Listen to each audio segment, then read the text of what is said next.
Buenas tardes, yo les voy a hablar sobre los precios de transferencia. Sobre todo, vamos a ver qué es el precio. Por ejemplo, en esa parte es el valor que nosotros le ponemos o el valor a las cosas en el cual se va a vender un producto. Y transferencia. La transferencia es como la parte en la cual nosotros hacemos una transferencia bancaria y manejamos de nuestra cuenta, mandamos el dinero a otra cuenta.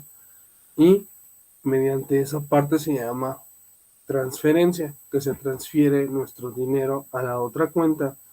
Y aquí es una parte muy importante que es el precio de transferencia. Vamos a empezar con la introducción y vamos a empezar en esta parte, que es un fenómeno provocado la globalización en las últimas décadas y también ayuda a facilitar la parte de los costos.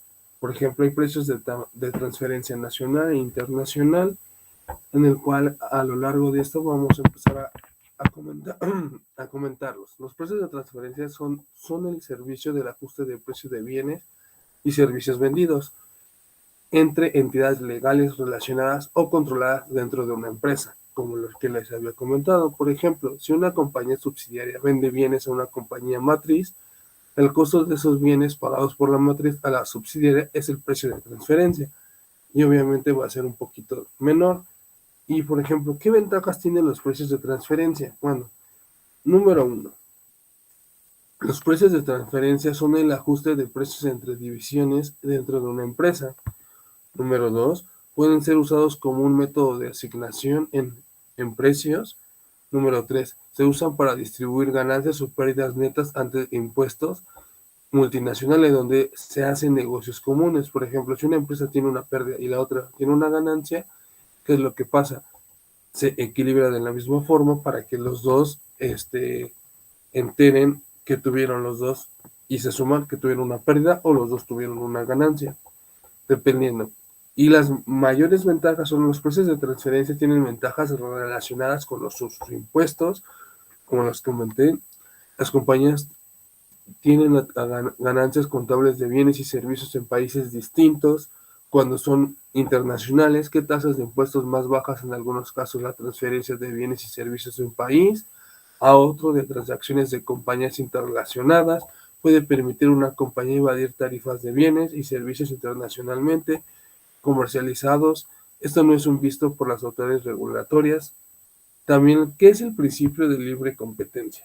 Bueno, vamos a hablar un poquito de lo que es la legislación en México y vamos a tocar ciertos puntos.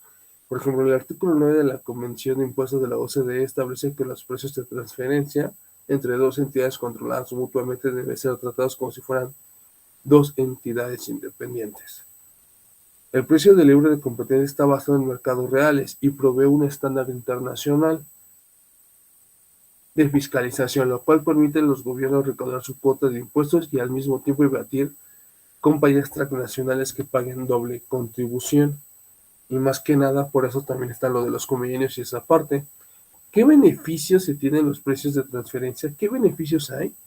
Bueno, número uno, el gran beneficio que nos puede dar un punto es ayudar a reducir los costos de impuestos enviando bienes a países con altas tasas de impuestos o precios de transferencias mínimos. También viene, por lo tanto, las bases tributarias para las tasas transacciones que son muy bajas. Punto número dos, reducción en ingresos de impuestos corporativos en países con altas tasas de impuestos. Sobrevalorando precios de transferencias a países con tasas más bajas de impuestos. Ayuda a las empresas a obtener grandes márgenes de ganancia. Ese es un punto muy importante. ¿Qué riesgo tienen los precios de transferencia? ¿Qué riesgos se llegan a tener? Bueno, aquí es que pueden tener discrepancias entre las políticas de precios de transferencia y las divisiones de una empresa, metodología complicada que demanda mucho tiempo de costos adicionales y mano de obra para llevar la contabilidad adecuada. O sea, sí se pueden modificar muchas cosas. Es difícil asignar los activos intangibles. Vendedores y compradores adquieren diferentes tipos de riesgo, dependiendo en esa parte si no se llega a tener un buen control en aquellas situaciones. Esa es una parte muy importante. que se relaciona todo. Bueno, la legislación en México, como ahí lo estamos comentando, también viene lo que es el artículo 179 de la ley del ICR, que consideran dos o más personas que son cuando uno participa de manera directa o indirecta en la administración, control o capital de la otra, o cuando una persona o grupo de personas participa directamente o indirectamente en la administración, que tienen control o dichas personas. También viene el artículo 68 de la legislación aduanera. También viene una parte muy importante, que viene el artículo 76, fracción lo que es la 9 y la 12, que la ley de impuestos sobre la renta estableciendo que las personas morales deben de obtener y conservar la documentación comprobatoria que demuestre que las operaciones que se realicen, sean extranjeras y nacionales, se encuentran a valor de mercado. Entonces se tiene que comprobar mucho esa parte. Esa es una parte muy importante. Este, por ejemplo, aquí una parte muy importante que es definición de la parte relacionada en México. Ahí en el artículo anterior, en el 79 de la ley del ICR, considera que dos personas o más participan de manera directa o indirecta en la administración y control o capital de la otra. Eso es lo que más que nada es lo que se está hablando. Después viene lo que es el comportamiento de la administración tributaria, es una parte importante, que viene que si bien es que son las penalidades, que es la Organización para la Cooperación del Desarrollo Económico, viene lo que es el Servicio de Administración Tributaria del SAT, viene lo que es el artículo 76 del Código Fiscal de la Federación, cuando la comisión de una o varias infracciones se originan en la omisión total o parcial del pago de contribuciones, incluyendo las retenidas o recaudadas, y sean descubiertas por las autoridades fiscales mediante el ejercicio de sus facultades, y se aplicará de acuerdo a una multa de 55 al 75%. Entonces, eso sí es una parte muy importante, eso. También viene lo que es la utilidad tributaria, sus penalidades, en qué párrafo viene, cuánto es lo que se le está restando, cuánto no. O sea, esta es una parte muy importante. Hay, por ejemplo, el artículo 179, son los precios de transferencia. Las multas serán un 50% menores de lo previsto en el párrafo anterior. Aquí les pegué un poquito de cuento algunos artículos para que realmente también vean que hay otros artículos, nada más que no saturarles y ponerles los más importantes.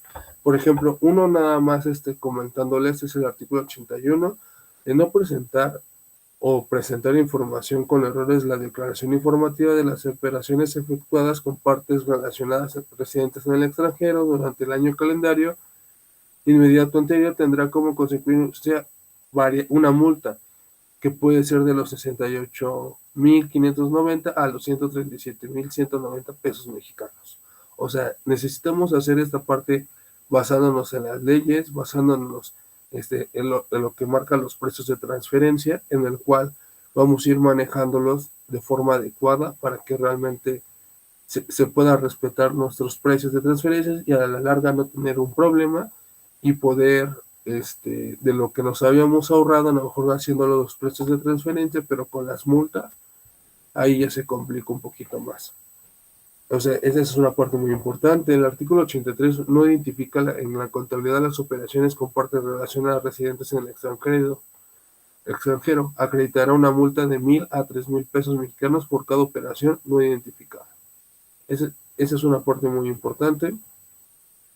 Y después de esto viene una parte que son los requisitos de documentación y divulgación en México, declaración informativa en México, declaración informativa maestra, la local y informativa país por país. O sea, esa es una parte en la cual se va a ir manejando poco a poco.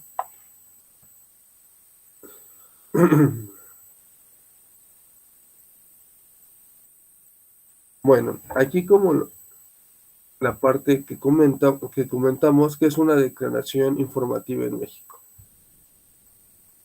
Bueno, aquí viene relacionado el artículo 76, fracción 10 de la ley del ICR, que establece que se deberá presentar juntamente con la declaración del ejercicio de la información de las operaciones que realicen con partes relacionadas residentes del extranjero efectuadas durante el año calendario inmediato anterior. Esta declaración se encuentra dentro del anexo 9 de la declaración informativa múltiple. Es la declaración informativa en México, qué es lo que se te va a notificar, cómo es y cómo se estará llevando a cabo en esta declaración. La declaración informativa, como lo muestra la siguiente maestra, de partes relacionadas del grupo empresarial multinacional, se debe de contener la estructura organizacional del grupo, contribuye la descripción sobre las actividades de la empresa, forman del grupo, descripción de los activos intangibles del grupo, actividades financieras, comportes relacionadas, y así como la situación financiera y fiscal de las empresas del grupo. La declaración informativa local de partes relacionadas, que deberá contener la descripción de la estructura organizacional. Viene la parte también de declaración informativas país por país, en el cual un grupo multinacional debe incluir la información a nivel jurisdicción fiscal sobre la distribución mundial de ingresos e impuestos pagados, los indicadores, la localización de sus actividades y toda esa parte, y si se tienen que ir apegando a cada parte de la ley. Después viene lo que es la utilidad tributaria, cómo se está manejando, que cuáles son las reglas que se presentan, y viene, número 1, declaración de operaciones relevantes. Esta normalmente habla de la reforma fiscal que se implementó en la nueva declaración informativa conocida Declaración Informativa de Operaciones y fue creada en el 2014 y misma que debe ser presentada por los sujetos obligados dentro de los 30 días. También se maneja el artículo 31 del Código Fiscal de la Federación, que habla igual de la declaración informativa, de cómo se debe de presentar, de qué requisitos, cuáles son los pasos, que si se hace de forma correcta será modificado un 20%, que igual se realizará ajustes del ejercicio actual que ha modificado en más de 60,000 millones de pesos. O sea, es una parte importante. Después viene una parte fundamental que es el dictamen fiscal. Es aquellos contribuyentes que optaron por presentar el dictamen fiscal y que hayan realizado transacciones intercompañía con partes relacionadas nacionales o extranjeras, que debe llenar los anexos del dictamen relativos a precios de transferencia. Después viene, ¿qué es la documentación comprobatoria? Bueno, una parte importante, ¿qué es la documentación comprobatoria en México? Como anteriormente se mencionaba en el artículo 76 y 179, ¿qué es eso? Son contribuyentes que celebraron operaciones en el extranjero con partes relacionadas residentes en México, así como residentes en el territorio nacional, deberán obtener y conservar la documentación comprobatoria con la que demuestre que sus ingresos acumulables y deducciones autorizadas fueron pactadas considerando para estas operaciones los precios y montos y las contraprestaciones que hubieran utilizado con o entre partes independientes o operaciones comparables. Eso es una parte en la cual que se van a aclarar dichas cosas, que no estarán exentos de la obligación a aquellos contribuyentes que celebran operaciones con empresas establecidas en regímenes fiscales preferentes y los que tengan carácter contratista o asignatoria en términos de la ley de ingresos. Bueno, también otra parte, que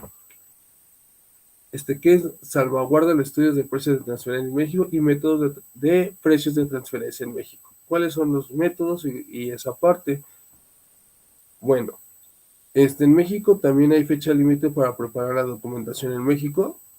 Eso es un punto. En México no existe un plazo límite oficial para preparar la documentación, pero los precios de transferencia se recomienda que la misma se elabore antes de que se presente la declaración anual del ejercicio fiscal, analizado con este objetivo de minimizar los riesgos, o sea que vayan de la mano esta parte de los precios de transferencia con la declaración anual. Después viene que son lo que son métodos de precios de transferencia en México. Bueno, el artículo 180 del ICR establece que para la determinación del precio hubiese pactado partes independientes en operaciones comparables, se podrá realizar la aplicación de cualquiera de los siguientes métodos. Bueno, número 1, precio comparable no controlado, que es el CUP. Método del precio de reventa, método del costo adicionado, método de participación de utilidades, método residual de participación de utilidades, métodos del margen neto de la transacción. Para aplicación de todos los métodos, contribuyentes deberán seleccionarlo de la manera prelativa. y que se comparen en México. Y toda esta parte viene en lo que es en la ley del ICR, en los artículos que se les comentaron, que cuáles son sus características para esto. Es que es un show porque vienen, es una parte muy importante porque son precios en los cuales se están dando entre compañías, pero se tiene que llevar un control, un registro, se tiene que llevar como un pacto de cuánto es lo que se está haciendo el precio de transferencia, mejor nivel nacional o internacional, y se tiene que ir llevando poco a poco. Entonces es una parte muy importante de cómo se puede ir manejando. Y pues, la verdad, para terminar en la conclusión, los precios de transferencia es la manera más objetiva para reducir los costos. ¿Qué significa? Tienes un precio de transferencia y yo tengo una empresa y tengo otra empresa. Ah, ok.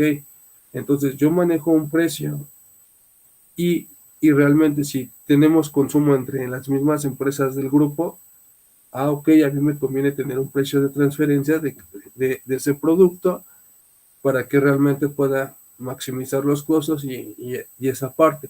También los precios de transferencia son una parte muy importante para los impuestos. Si una empresa tiene pérdidas y otra tiene ganancias, se contempla esa parte y se trata como que de equilibrar esa parte. Es una parte de estrategia y muy importante porque obviamente si tienes un grupo y declaras por aparte, ¿qué crees? En esta tengo ganancia, en esta tengo pérdida. Y si la pérdida de ese grupo o de esa empresa la presenta, ah, ok, ¿y qué crees? Y de esta tiene ganancia, pues tiene que pagar impuestos. Ah, ok. Entonces, cuando realmente tengo una que hacen los que los juntan, realmente equilibrar esa parte de los impuestos. Los precios de transferencias, la verdad sí es un tema interesante en el cual me gustaría este, más a fondo, pero ahorita por